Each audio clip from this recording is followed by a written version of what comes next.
Hello everyone, a very warm welcome to one and all. Welcome to the third lesson of cryptocurrency unscripted. I hope you guys like the previous videos और do let me know in the comment sections कि आपको कैसी लगी। अगर आपको कोई doubts है तो डेफिनेटली आप कमेंट्स करा करें ताकि मैं आपके डाउट्स रिजॉल्व कर सकूँ कमेंट सेक्शन में। आज की वीडियो में हम लोग डिस्कस करेंगे कुछ बेसिक टर्म जैसे रिस्क वर्सेस रिवॉर्ड हो गया, आप अपनी साइकोलॉजी को कैसे अच्छा रख सकते हैं ड्यूरिंग इन्वेस्टिंग और ट्रेडिंग। और आज हम काफ़ी सारी नई नई टर्म्स को डिस्कस करेंगे जैसे डॉलर कॉस्ट एवरेजिंग हो गया या rupee cost averaging, how to invest in a secure and a safe way. And also हम आज ICOs के बारे में बात करेंगे। So make sure you guys watch this video till the end and let's start without any delay. तो guys आज का हमारा पहला टॉपिक है रिस्क वर्सेस रिवॉर्ड। ये एक बहुत ही कॉमन टर्म है जो आपने बहुत जगह सुनी होगी। आपने स्पोर्ट्स में सुनी होगी risk versus reward, stock market में सुनेगी, और ये ऐसी टर्म है जो हर जगह यूज़ होती है। बट स्टिल हम लोग इसको समझ नहीं पाते हैं कि how we can like use this in our trading, in our investing. And still बहुत सारे लोग इस टर्म से अननोन है, नोन होके भी अननोन है। So, what is risk versus reward? Risk versus reward is a common term used in both stock market as well as cryptocurrency market, और फॉरेक्स मार्केट में भी ये टर्म यूज़ होती है। बेसिकली यहाँ पे इस टर्म का यूज़ ये है कि जैसे अगर मैं एक ट्रेड ले रहा हूँ, मैंने अपना एक ट्रेड लिया, तो मैं एक स्पेसिफिक रिस्क उस ट्रेड पे या इन्वेस्टमेंट पे ले रहा हूँ मेरी टोटल इन्वेस्टमेंट का। जैसे फॉर एग्जांपल मेरी कैपिटल है 1 लाख रुपीज़ और उसमें से मैं 10,000 रुपीज़ एक स्टॉक में इन्वेस्ट कर रहा हूँ या एक क्रिप्टो करेंसी में इन्वेस्ट कर रहा हूँ। तो 10,000 रुपीज़ का कितना लॉस हो जाए जो मैं बियर कर सकता हूँ या जिससे मुझे फ़र्क ना पड़े, एंड कितना हम रिवॉर्ड उसमें ले सकते हैं। जैसे फॉर एग्जांपल अगर एक स्टॉक है उसमें मैं 1% का लॉस बर्दाश्त कर सकता हूँ, तो मैं ये भी एक्सपेक्ट करूँगा कि एटलीस्ट मुझे 1% प्रॉफिट भी मिले।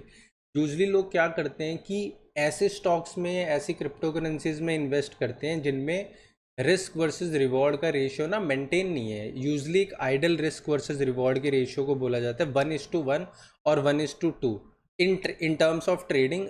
और नॉर्मली भी आप यही एक्सपेक्ट करोगे ना अगर आप एक पैसा इन्वेस्ट कर रहे हो क्रिप्टो करेंसी में या स्टॉक में, कि जितना आप इन्वेस्ट करो उससे ज़्यादा ही हो। तो यूजली क्या करते हैं ना लोग कि बैड स्टॉक्स या बैड क्रिप्टो करेंसी में, जैसे जो pump and dump crypto currencies हो गई, उसमें रिवॉर्ड कम है पर रिस्क ज़्यादा है। वो ज़ीरो भी हो सकता है पर रिवॉर्ड एक लिमिटेड है। तो हमें ऐसे स्टॉक्स में या ऐसे क्रिप्टो करेंसीज में इन्वेस्ट करना है जिनमें रिस्क वर्सेस रिवॉर्ड एक मेंटेन्ड है, इसमें हमारा रिस्क कम हो और हमें रिवॉर्ड्स ज़्यादा मिले। इसी के बाद next line is the crypto currency is a highly volatile than stock market as there is no circuits regulation timing that regulate crypto currency. Usually क्या होता है कि जैसे हम जो स्टॉक मार्केट होती है, स्टॉक मार्केट में एक टाइमिंग्स होती है। जैसे मैंने प्रीवियस वीडियो में भी आपको बताया था कि 9 बजे से 3:30 बजे तक स्टॉक मार्केट काम करती है और मंडे टू फ्राइडे वर्क करती है एंड सैटरडे संडे ऑफ होता है। तो इसलिए क्या होता है कि जैसे वीकेंड्स पे लोग ना अपनी पोजीशन स्क्वायर ऑफ कर लेते हैं। जो ट्रेडर्स होते हैं कि भाई वीकेंड है तो अपनी पोजीशन स्क्वायर ऑफ कर लें एंड मंडे से न्यू ट्रेडिंग से न्यू पोजीशन से स्टार्ट करते हैं। वेरएज इन क्रिप्टो करेंसी यहाँ पे कोई टाइम रेगुलेशन नहीं है, ये 24/7 चल रही है। अगर मैं अभी इन्वेस्ट करना चाहूँ, रात के 2 बजे इन्वेस्ट करना चाहूँ या 2 बजे ट्रेडिंग करना चाहूँ, मैं कभी भी खरीद या बेच सकता हूँ। तो यहाँ पे कोई टाइम रेगुलेशन नहीं है। सेकेंड चीज़, स्टॉक मार्केट में क्या होता है कि जैसे एक स्पेसिफिक स्टॉक है, वो उसमें ना सर्किट्स होते हैं, upper circuit and lower circuits. Upper circuit का मतलब है कि एक दिन में स्टॉक कितना ऊपर जा सकता है। जैसे फॉर एग्जांपल एक स्टॉक है जिसका प्राइस है 100 रुपीज़ और उसकी अपर सर्किट है 5%, तो एक दिन में स्टॉक 105 रुपीज़ तक जा सकता है और उसकी लोअर सर्किट भी 5% ही होगी, तो वो एक दिन में नीचे भी आ सकता है 5%। तो ऐसी डिफरेंट कैटेगरी ऑफ स्टॉक्स के ना different upper circuit and lower circuits होते हैं, जैसे 5%, 10%, 15%, और मेरे ख्याल से मैक्स टू मैक्स 30% तक होता है अगर आप एक स्टॉक की इक्विटी में डील कर रहे हो। But in case of crypto currency कितना भी नीचे जा सकता है एक दिन में और कितना भी ऊपर जा सकता है। तभी स्टॉक में लोग सेफ ज़्यादा अपने आप को महसूस करते हैं, बिकॉज उनके पास एक टाइम है कि उनको पता है कि एक दिन में स्टॉक इतना ही जाएगा और शाम को मार्केट हो जाएगी क्लोज। मार्केट क्लोज होने के बाद यूजली जो लोग जो डे टू डे लाइफ में जो काम कर रहे हैं, जिनकी नॉर्मल वर्क है, वो आके अपना एक बार पोर्टफोलियो चेक करें तो उन्हें पता चल रहा है कि कोई एक मेजर बैड इवेंट हुआ जिसकी वजह से स्टॉक नीचे जा रहा है। तो वो कल के लिए प्रिपेयर हो सकते हैं। कल जब मार्केट ओपन होगी तो वो जैसे 100 रुपीज़ का स्टॉक था, तो आज अगर वो लोअर सर्किट रीच कर रहा है तो 95 रुपीज़ पे स्टॉक क्लोज हो गया, उसके नीचे नहीं जा सकता। एंड अगले दिन वो सुबह 95 रुपीज़ पे वो अपना अपना सेल ऑर्डर लगा सकते हैं, जो इन्वेस्टर्स हो सकते हैं। और इससे हमारी जो रिस्क है ना, रिस्क मेंटेन रहता है और हमारा लॉस भी लिमिटेड होता है। Whereas in case of crypto currency there is no upper circuit और लोअर सर्किट। कितना भी प्राइस नीचे जा सकता है, कितना भी ऊपर जा सकता है। जैसे अभी आपने रिसेंटली अभी जो बिटकॉइन का डंप हुआ है, तो 30 to 40% dump with in 1 and 2 hours हो गया। 1 या 2 घंटे के अंदर इतना बड़ा डंप आ गया। सो यहाँ पे रिस्क थोड़ा ज़्यादा है और रिवॉर्ड भी ज़्यादा है, जैसे आपको पता ही है। Crypto currency is a highly speculative market that cause price movement. जैसे फॉर एग्जांपल, अब टेस्ला ने बिटकॉइन को बैन कर दिया एज अ पेमेंट, क्योंकि वो अपनी गाड़ियाँ सेल करते थे, उसके एक्सचेंज में वो bitcoin as a payment accept करते थे, वो उन्होंने बैन कर दिया। तो इसकी वजह से क्या हो ना, मार्केट में बहुत ज़्यादा डंप आ गया। तो ये क्या है कि ना, यहाँ पे न्यूज़ बेस्ड ट्रेडिंग बहुत होती है। Whereas in case of stock market ना, स्टॉक मार्केट में जब भी न्यूज़ कोई आती है ना, तो उसका जो इफेक्ट होता है ना, वो शॉर्ट टर्म रहता है। जैसे अगर आज कोई न्यूज़ आई तो 1 या 2 दिन उसका इफेक्ट दिखेगा हमें स्टॉक मार्केट में, प्राइस ऊपर गया, उसके बाद फिर वो नीचे आके अपने जो नॉर्मल प्राइस पे होता है उसी पे चलता रहता है। क्योंकि यहाँ पे जो इन्वेस्टर्स होते हैं वो कंपनीज़ के फंडामेंटल्स देख के इन्वेस्ट करते हैं कि कंपनी की एनुअल रिपोर्ट कैसी है, कंपनी का प्रॉफिट एंड लॉस कैसा रहा है, कंपनी का कैश फ्लोज कैसे हैं, कंपनी लॉस में चल रही है प्रॉफिट में चल रही है, क्वार्टरली रिजल्ट्स कैसे हैं, उस हिसाब से प्राइस मूवमेंट होता है। Whereas in case of crypto currency ना, क्रिप्टो करेंसी अभी इतना कॉमन नहीं है ऑल ओवर द वर्ल्ड। तो वो फ्यूचर में क्या होगा, आज से 10 या 20 साल बाद जो उनके गोल्स हैं उसके ऊपर वो काम कर रहे हैं अभी, पर उसका कोई रियल लाइफ इम्प्लीमेंटेशन नहीं है, जिसकी वजह से ना कुछ हमारे पास एक फंडामेंटल्स नहीं है उस कंपनी के। क्योंकि अभी हम ना एक प्रोटोटाइप पे बेसिकली इन्वेस्ट कर रहे हैं। तो इसलिए यहाँ पे ना स्पेकुलेशन बहुत ज़्यादा होता है। अगर कोई भी एक बड़ी न्यूज़ आती है किसी भी क्रिप्टो करेंसी की, तो वो ना एक बहुत बड़ा प्राइस मूवमेंट ऊपर या नीचे करती है। अब इसके बाद हम आते हैं calculating risk and rewards before every investment we make. You have to calculate your risk appetite according to a specific investment, कि आप कितना इन्वेस्ट कर रहे हो बिफोर इन्वेस्टिंग मनी। ऐसे नहीं कि आपने इन्वेस्ट कर दिया और आपने कैलकुलेशंस नहीं करी। एक बेसिक कैलकुलेशन आपको करनी पड़ेगी कि इतना लॉस मैं इस इन्वेस्टमेंट पे सफ़र कर सकता हूँ, उस हिसाब से आप इन्वेस्टिंग करें। ये नहीं कि अगर आपने अपनी पूरी की पूरी इन्वेस्टमेंट एक ही कॉइन में इन्वेस्ट कर दें।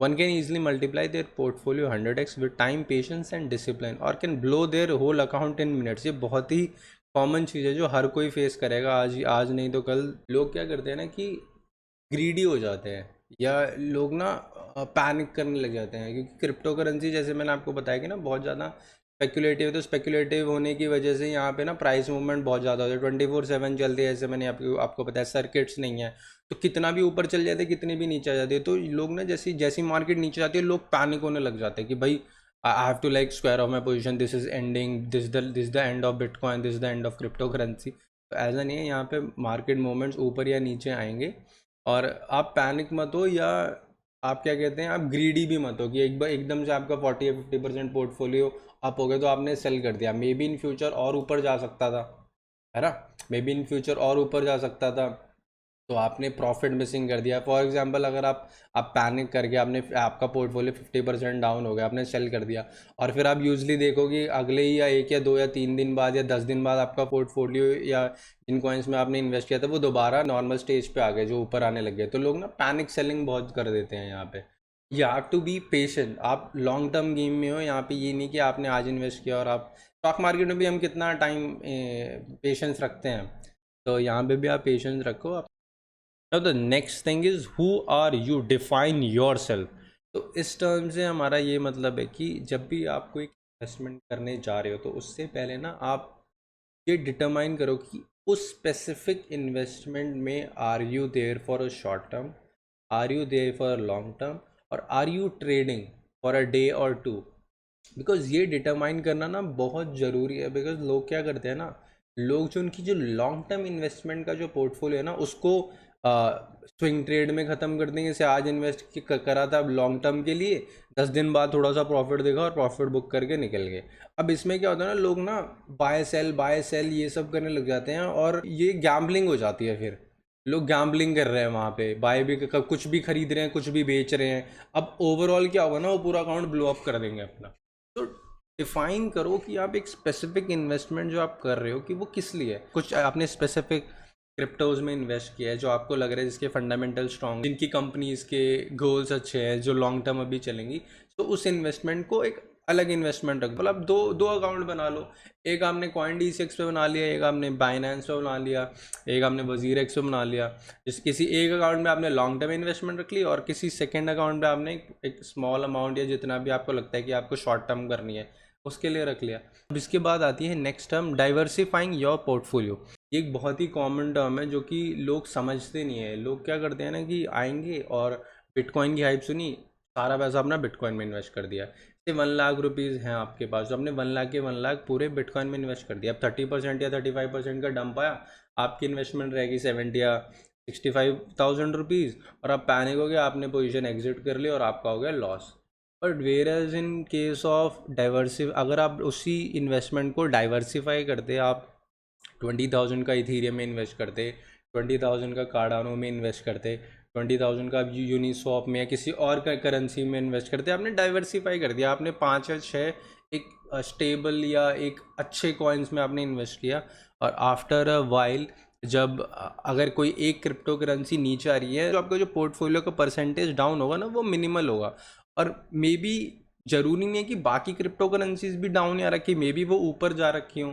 तो यूजली इन दिस केस क्या होता है ना कि ओवरऑल जो आपका जो पोर्टफोलियो है ना वो हमेशा पॉजिटिव में रहने के ज़्यादा चांस है, बिकॉज आपने जो अपनी इन्वेस्टमेंट है ना डाइवर्सिफाई कर रखी है। तो इसलिए try to diversify your portfolio and do some research. Don't put you और जो ये आपने बहुत ही कॉमन टर्म सुनी है कि don't put all your hard and earn money into crypto, only invest the amount, if you lose won't bother you at night sleeping. तो crypto currency में ना आप सिर्फ उतना ही पैसा इन्वेस्ट करें जो ज़ीरो भी हो जाए ना, उससे आपकी रातों की नींद ना उड़े। और सेम ही चीज़ आपने स्टॉक मार्केट में भी सुनी होगी और बाकी चीज़ों में भी सुनी होगी। स्मॉल इन्वेस्टमेंट करो। यहाँ पे क्या होता है ना कि अगर आपने 10,000 रुपीज़ भी इन्वेस्ट कर दिया ना, वो भी आपको 1 या 2 साल बाद एक अच्छी खासी रिटर्न देंगे। मेरे ख्याल से डबल भी हो जाएंगे, डबल डबल से भी ज़्यादा हो जाएंगे। आपने आपकी 20,000 या 30,000 हो जाएंगे। यहाँ पे ना ग्रोथ ना स्मॉल इन्वेस्टमेंट से भी बहुत ज़्यादा है। तो इन्वेस्ट यहाँ पे ऐसा नहीं है कि आप ग्रीडी हो गए, डोंट बी ग्रीडी।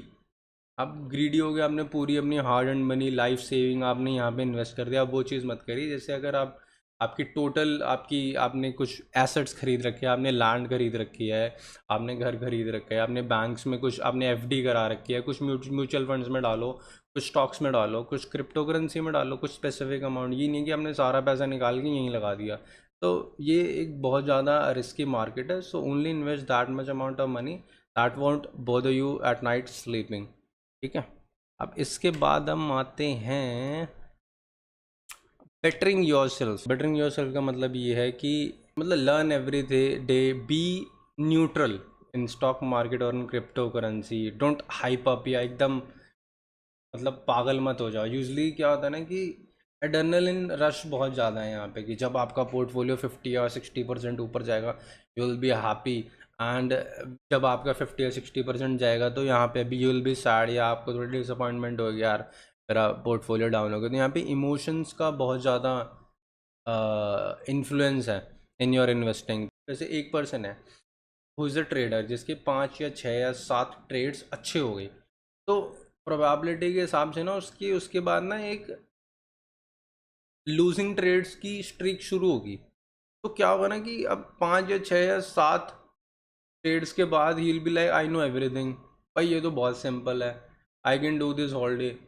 और उसके बाद जब रैली लूजिंग स्ट्रीक्स की स्टार्ट होती है ना तो वो पैनिक हो जाता है, बिकॉज उसने लूजिंग स्ट्रीक्स में अपनी जो लॉसेस हैं उसको मिनिमल करना सीखा ही नहीं। बिकॉज उसको ये नहीं पता कि स्मॉल जो कि कहाँ पे स्टॉप लॉसेस लगाने हैं, कहाँ पे एग्जिट लेना है। बिकॉज जब उसको पता ही नहीं है, तभी ऐसे ही नहीं किसी ने बोला that you learn from failures more than you learn from success. तो be neutral in this market और इन इन्वेस्टिंग। अगर आपके 50 या 60% ऊपर भी जा रहा है पोर्टफोलियो, 30 या 40% नीचे भी जा रहा है, 50% नीचे भी जा रहा है, तो यू शुड बी न्यूट्रल।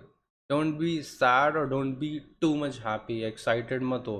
तो दोनों, तो अपने जो इमोशंस है उस पर कामनेस रखो। सो इसलिए मैंने कुछ ये जो टर्म्स रखी हैं, greed, fear, denial, panic, depression, excitement, cockiness and anxiety, ये सारी जो जो टर्म्स है ना, ये आप इससे रिलेट कर पाओगे when you are in crypto और स्टॉक और in any of these field. Greed, a big profit. अब जैसे मैंने अभी बताया कि एक पर्सन है, उसकी 5-7 विनिंग स्ट्रिक्स चल गई, अब वो ना ग्रीड में आ गया। अब क्या है कि वो ना एनालिसिस जो यूजली पहले वो एक रिस्क रिवॉर्ड मेंटेन कर रहा था, एक अच्छे ट्रेड्स ले रहा था, एक सेटअप्स बना रहा था, अब वो क्या होगा ना कि थोड़ा ग्रीडी हो गया। उसको लग रहा है कि वो पोजीशन साइजिंग फॉलो नहीं करेगा, उसको लग रहा है कि मुझे मार्केट आती है। अब उसने पोजीशन साइजिंग फॉलो नहीं करी कि उसको कितने स्टॉक्स खरीदने चाहिए, कि कितने लॉस, कितना कि कहाँ पे स्टॉप लॉस लगाने चाहिए, उसने स्टॉप लॉस नहीं लगाया। अब क्या होगी, बहुत ही बड़ा उसका लॉस हो गया अगले ही ट्रेड में। जो उसने जितना भी प्रॉफिट बनाया था वो सारा लॉस एक सिंगल ट्रेड ने कवर कर दिया। तो यहाँ पे ना ज़ीरो टू हीरो और हीरो टू ज़ीरो बनने में ना देर नहीं लगती। प्लीज़ बी पेशेंट, ग्रीडी मत हो। Fear, uninformed investing, buying and selling randomly and more investing. FOMO, FOMO आपने ये जो टर्म आजकल बहुत चल रही है, फियर ऑफ मिसिंग आउट, आपने हर जगह सुनी होगी। यहाँ पे इन्वेस्टिंग में क्या होती है कि जैसे अब भाई न्यूज़ आ गई, भाई बिटकॉइन का प्राइस पहुँच गया है 42,000, 45,000, लोगों ने इन्वेस्ट कर दिया। अरे भाई पता ही नहीं है। अब वो लोगों को ये नहीं पता नहीं कि वो ऑल टाइम हाई पे चल रहा है इस टाइम। लोगों ने 45,000 $55,000 पे खरीद लिया, अब उसके बाद तुरंत डंप हो गया 30,000 पे, जबकि उनको वेट करना चाहिए था एक करेक्शन का। और जब मार्केट करेक्ट हो रही है या करेक्ट आधी करेक्ट है और उसके बाद आप थोड़ी बहुत इन्वेस्टमेंट करो, आप एकदम टॉप पे खरीद रहे हो, आपका फिर लॉस हो गया। तो ये क्या होता है ना कि फियर होता है, अनइन्फॉर्म्ड इन्वेस्ट। अब उसके बाद क्या होगा, फिर आपने क्या करा, आपने अपनी पोजीशन स्क्वायर ऑफ कर दी। आपने 1 लाख रुपए इन्वेस्ट किया, 30% डंप हो, 70,000 आ गई, 70,000 पे आपने एग्जिट के लिए 70,000 फिर आपने किसी और ही कॉइन में इन्वेस्ट कर दिया, जिसके ना आपको फंडामेंटल पता है ना कुछ पता है। और उसके बाद फिर आप ये एक्सपेक्ट करोगे वो हल्का सा ऊपर गया, आपने बेच दिया, फिर कहीं और इन्वेस्ट कर दिया, फिर वो अचानक और नीचे चला गया, फिर आपकी 70,000 आपकी 40,000 रह गए। इस तरीके से वो करते करते करते करते वो हो जाएगा ज़ीरो। यहाँ पे जो फियर जो है ना, उसको आप ख़त्म कर दो। अगर आपने इन्वेस्ट किया है तो बी पेशेंट। मार्केट अगर नीचे आ रही है तो ऊपर भी जाएगी। अगर लोग जब तक बेचेंगे नहीं तो फिर खरीदेंगे कैसे लोग। अगर अब हमेशा 50 या 60 या 70,000 पे अगर डॉलर पे अगर मार्केट हर लोग खरीदते ही जा रहे हैं, खरीदते जा रहे हैं, तो भाई सेलर्स ख़त्म हो गए ना मार्केट से। फिर लोग अचानक से बेचेंगे, फिर एक जोन क्रिएट होगा, उसके बाद फिर एक दोबारा सप्लाई जोन आएगी, सप्लाई जोन के बाद दोबारा मार्केट ऊपर जाएगी। तो यूजली मार्केट अब हायर हाइज बनाती है, फिर हायर लोज आते हैं, फिर हायर हाई हायर लो, जैसे स्टॉक मार्केट में होता है। धीरे धीरे एक आराम आराम से जाती है, कभी मार्केट एकदम सीधी ऊपर नहीं जाती।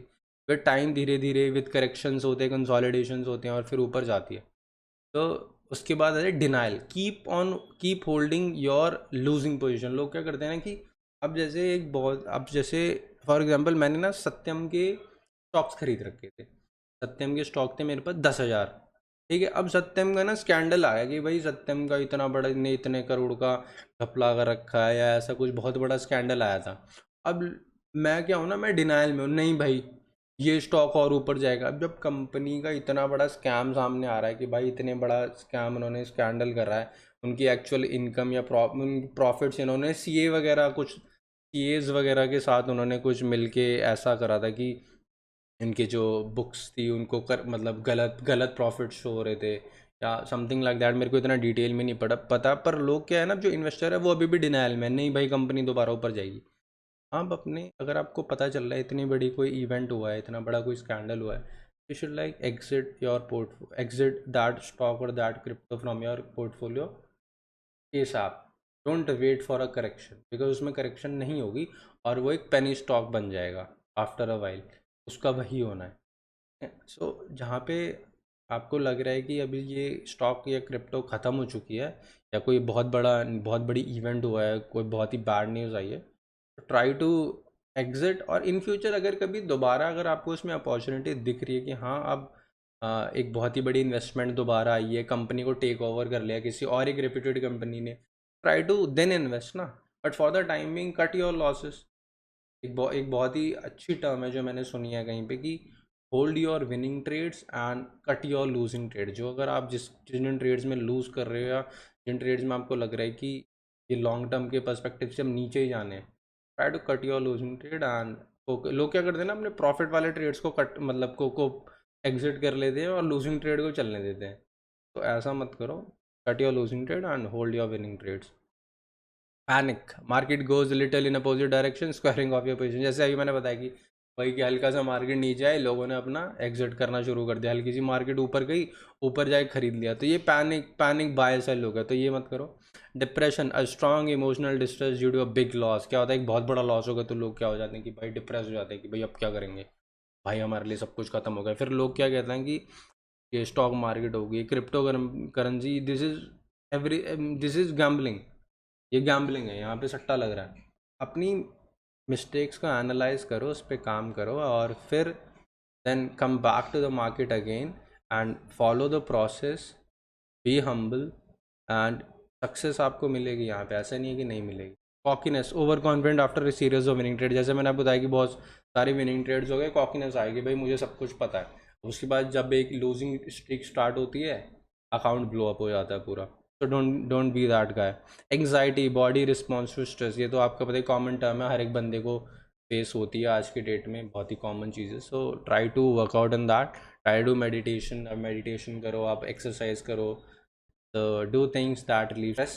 शेडोज वर्सेस रैबिट, आपने बहुत ही पुरानी स्टोरी सुनी होगी, तो आप लोगों को पता ही है भाई कौन जीतता है और कौन हारता है, कौन सो जाता है।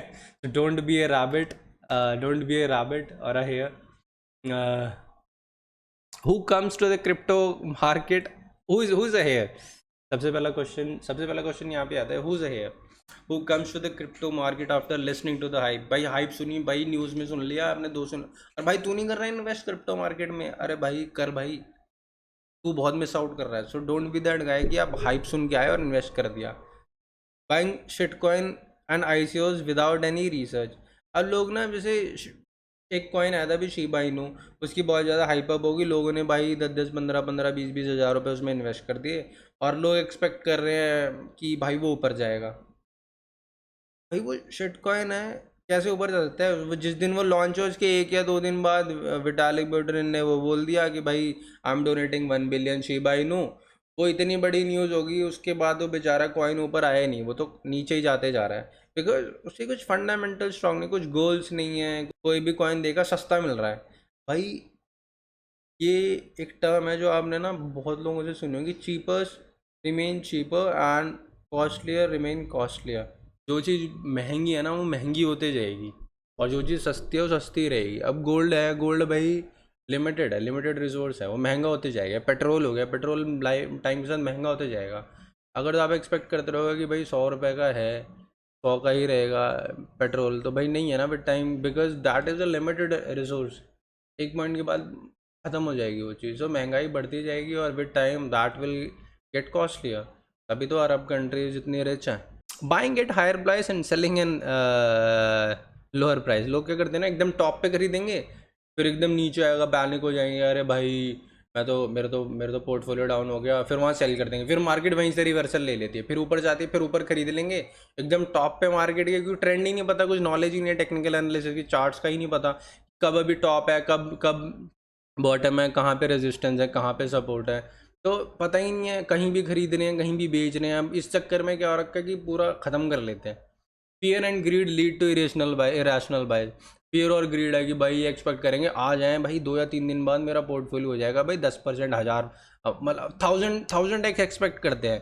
और वीडियोस आप देखना गूगल पे शिट कॉइन्स की, सॉरी यूट्यूब पे आप वीडियोस देखना शिट कॉइन्स की, we are expecting she buy to go 1000x rise. मतलब कैसे हो जाएगा भाई, मुझे ही बता दो भाई, इतना पैसा कौन डाल रहा है, मुझे ही बता दो। Before they realize the whole capital is wiped out. यही चीज़ जैसे मैंने बताया, जब तक उनको पता लगता है कि हाँ भाई अब मैं कुछ गलत कर रहा हूँ, क्योंकि ये सारी गैम्बलिंग है, this is gambling, this is not analysis और this is not investing. Investing नहीं बोलते। Be a tortoise, market rewards the patient and disciplined investor.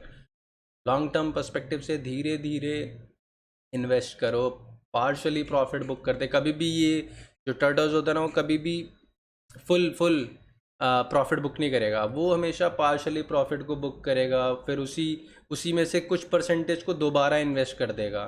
Tips को बाय करते हैं, ये नहीं कि हमेशा हाई में। जब जब लोग, व्हेन वॉरेन बफे की एक कोट थी, मुझे याद नहीं आ रही स्पेसिफिक टर्म्स, बट उन्होंने कुछ ये बोला था, be greedy when others are fearful and be fearful when others are greedy। ये एक उनकी टर्म, ये उन्होंने बहुत ही अच्छी कोट एक टाइम पे बोली थी। Be greedy when others are fearful। जब सब सेल कर रहे हैं, जब एक जोन क्रिएट हो है कि हाँ भाई ये मार्केट इसके नीचे नहीं जा रही, वहाँ पे बाय करो, वहाँ पे बाय करो, और एक अच्छा खासा आपको रिटर्न मिलेगा। ये नहीं कि भाई जब सब ग्रीडी हो रहा है, अरे भाई मार्केट ऊपर जा रही है, ऊपर जा रही है, 50,000 $60,000 पहुँच गया बिटकॉइन, वहाँ पे आपने खरीद लिया, because that's where you are losing money. Buying the dips, being neutral at profit as well at losses. तो मैंने आपको बताया कि अपने जो इमोशंस है उसको कंट्रोल में रखो, be neutral whether you are in profit और यू आर इन लॉसेस। अब आते हैं थोड़ा इन्वेस्टिंग के ऊपर। अभी तक बहुत साइकोलॉजी के ऊपर अभी हमने बात कर ली, अब आते हैं हम थोड़ा बहुत इन्वेस्टिंग के ऊपर कि आप क्रिप्टो में किस तरीके से इन्वेस्ट करें अपने। अगर आपको चार्ट्स नहीं आते, अगर आप लॉन्ग टर्म इन्वेस्टर हो, आपको पता है कि यार बिटकॉइन आगे जाना है, ऊपर ही जाना है, तो विद टाइम आप क्या कर सकते हो ना, आप ये बहुत ही पुरानी चीज़ें, डॉलर कॉस्ट एवरेजिंग और रुपी कॉस्ट एवरेजिंग भी कर सकते हो, अगर आपको INR में कन्वर्ट करना है। सो डॉलर को और एवरेजिंग में क्या होता है ना कि आप जो आपकी जैसे पूरी जो कैपिटल है ना, उसको आप डिवाइड कर लेते हो ढेर सारी, उसकी बाइफोर्केशन कर लेते हो कि आप विद टाइम थोड़ा थोड़ा थोड़ा थोड़ा एक स्पेसिफिक अमाउंट आप इन्वेस्ट करो। इक्वल डिवाइड कर लेता हूँ मैं मान लेता हूँ मैं 30 टाइम्स बाय करूँगा, मतलब 30 दिन में, हर दूसरे दिन में या हर तीसरे दिन में एक बार इन्वेस्ट करूँगा। So at every 3 days you start investing 1,000 rupees. Okay, आपने इस तरीके से इन्वेस्टमेंट करी आपने कभी लोअर प्राइस पे ख़रीदा, कभी हायर प्राइस पे ख़रीदा, कभी लोअर प्राइस पे ख़रीदा, कभी हायर प्राइस पे ख़रीदा, फिर कभी हायर प्राइस पे। कभी ऐसा नहीं है कि आपने पूरी इन्वेस्टमेंट एकदम हाई पे कर ली, ये पूरी इन्वेस्टमेंट एकदम लो पे कर ली, ऐसा नहीं होगा। तो इसमें क्या होगा ना कि आपका एवरेज प्राइस मेंटेन रहेगा इन सबका। जब इन सबका सम निकालोगे ना, तो आपकी जो टोटल इन्वेस्टमेंट होगी इसका एक एवरेज प्राइस बन जाएगा। तो इसी को सिंपल लैंग्वेज में डॉलर कॉस्ट एवरेजिंग बोलते हैं। तो इसका मेन मतलब है कि reduce the overall impact of volatility of the market. कि जो मार्केट में जो वोलेटिलिटी आ रही है उससे आपकी इन्वेस्टमेंट के ऊपर उसका इफेक्ट नहीं हो रहा, because you are only investing. आप महंगा भी खरीद रहे हो, आप सस्ता भी खरीद रहे हो, सिंपल सा आता है। Dollar cost averaging aims to avoid making the mistake of making one lump sum investment that is poorly timed with regard to the asset pricing. जैसे वही मैंने बताया कि एकदम आपने टॉप पे खरीद लिया, वो बहुत ही लॉन्ग टर्म बेयर मार्केट चल गई, बहुत टाइम तक प्राइस नीचे रहा, तो आपकी इन्वेस्टमेंट एक तरीके से ना फंस गई। अब वहीं अगर आप कॉस्ट एवरेजिंग कर रहे होते तो आपके इन्वेस्टमेंट पे उतना आप फ़र्क डिफरेंस नहीं आता। तो ये बहुत ही सिंपल सा मेथड है जो आप इन्वेस्टिंग में अपना यूज़ कर सकते हो। ICOs, ये बहुत ही कॉमन टर्म है भाई, आपने सुनी होगी। IPOs की तरह ही होते हैं, जैसे स्टॉक मार्केट में IPOs आते हैं, जैसे भाई पतंजलि का IPO आने वाला है कुछ टाइम, ऐसा सुना है मैंने, पता नहीं आ भी गया हो। तो IPO में क्या होता है कि यूजली क्या होते हैं, जो कंपनीज होती है ना, वो एक स्पेसिफिक अमाउंट पे आपको डिस्काउंटेड प्राइस पे बेसिकली आपको अपने स्टॉक देती है। Similarly in case of ICOs भी आपको जो आपके जो कॉइन्स है ना, वो आपको एक डिस्काउंटेड प्राइस पे मिलते हैं, similar like that. ICOs are completely unregulated, so investor must exercise a high degree of caution and diligence when researching and investing in ICOs. ICOs ना अनरेगुलेटेड होते हैं, जैसे यहाँ पे सिंपली लिखा है। वेयर एज इन IPOs में क्या होता है कि सेबी, जो कि जैसे फॉर एग्जांपल हम इंडियन मार्केट की बात करते हैं, तो जो सेबी है वो रेगुलेट करती है इंडियन एक्सचेंजेस को, और कौन सी कंपनीज आ रही हैं, कौन सी कंपनी लिस्ट होंगी, तो उनकी एनुअल रिपोर्ट्स बनती हैं। उनके काफ़ी सारे बड़े बड़े इन्वेस्टमेंट बैंक्स उनको एनालाइज करते हैं, उनकी एनुअल रिपोर्ट्स, तुम्हारी प्रॉफिट एंड लॉस स्टेटमेंट्स हो गई, कैश फ्लो स्टेटमेंट्स हो गई, इन सबको इन्वेस्ट करते हैं। और उसके बाद एक कंपनी का एक वो बनाते हैं कि इस कंपनी की वर्थ कितनी है, उस हिसाब से फिर कि स्टॉक प्राइस क्या इसका होना चाहिए, वो सब निकालते हैं। उसको बुक बिल्डिंग प्रोसेस बोलते हैं, राइट? या मेरे को याद आ गया, उसको बोलते हैं बुक बिल्डिंग प्रोसेस, कि इस तरीके से एक फंडामेंटली एक ना एक वो आ गई, कंपनी की वर्थ आ गई, ताकि जब कंपनी स्टॉक मार्केट में आ रही है तो कोई ऐसी कंपनी ना है कि भाई उसके फंडामेंटल्स भी स्ट्रांग नहीं है, लोग बोगस कंपनी में इन्वेस्ट ना करें, ताकि यही प्रोसेस है। Whereas in case of ICO unregulated है, तो और यहाँ पे कोई भी अपना आईसीओ ओपन कर सकता है, यहाँ पे कोई रेगुलेशंस नहीं है, तो थोड़ा सा ना मतलब मैं यही आप लोगों को मतलब रिक्वेस्ट करूँगा सी कि स्टॉप इन्वेस्टिंग इन आईसीओज आजकल। अब तो मेरे ख्याल से हाइप थोड़ी बहुत कम हो गया, बट इंडिया में स्टिल थोड़ी बहुत हाइप हो सकती है, तो मत करना इन्वेस्ट। एंड अगर आप कर भी रहे हो so do make sure you guys read white paper होता है, इसमें कंपनी के गोल्स, फ्यूचर गोल्स हैं बहुत ही, उनकी वेबसाइट पे जाओ, उनकी वेबसाइट देखो कितनी ज़्यादा प्रोफेशनल है, उनके जो टीम हो गई, उनकी करंट टीम हो गई, टीम को आप चेक करो कि उनकी कौन कौन सी बड़ी बड़ी कंपनीज के साथ पार्टनरशिप्स हैं, वो आप देखो कि इनका टाई अप्स किस किस कंपनीज के साथ है, उनकी जो टीम है उनके लिंक्डइन प्रोफाइल देखो, पहले कहाँ काम कर रहे थे, कितना बड़ा कितना एक्सपीरियंस है, ताकि ताकि ये जो इनकी जो टॉप लीडर्स कितने क्वालिफाइड हैं, ये सारी चीज़ें आप चेक कर सकते हो। रियल वर्ल्ड में उसकी उस आईसीयू का क्या इम्प्लीमेंटेशन है।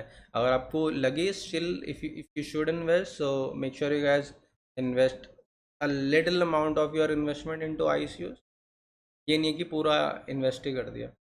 So thank you everyone for watching this lesson, and from the next lesson we'll be learning about technical analysis, और बहुत सारी और भी चीज़ें हम लर्न करेंगे। बेसिक से मैं आपको कैसे चार्टिंग सॉफ्टवेयर को यूज़ करते हैं, मैं कौन सा यूज़ करता हूँ, और आप और कौन कौन से यूज़ कर सकते हो, और आप फंडामेंटली कैसे एनालाइज कर सकते हो, आप ये सारी चीज़ें देख सकते हो। So make sure you guys tuned in, और आप बाकी वीडियोस दोबारा देखो अगर आपको चीज़ें समझ में नहीं आई। और इस वीडियो के कमेंट में ज़रूर मेरे को बताना if you guys want a live session of next lesson, I can do that, ताकि मैं आपकी क्वेरीज लाइव एक्सप्लेन कर पाऊँ, बिकॉज जो चार्टिंग सॉफ्टवेयर होता है ना, मैं ये चाहता हूँ कि मैं एक लाइव स्ट्रीम में एक्सप्लेन करूँ उसको, ताकि आपने कुछ डाउट्स हो तो मैं क्लियर कर पाऊँ ज़्यादा अच्छे से। तो let me know in the comment section and till then hope you guys like this video. अगर आपको अच्छी लगी तो कमेंट भी करना। So till then bye bye, take care, good bye.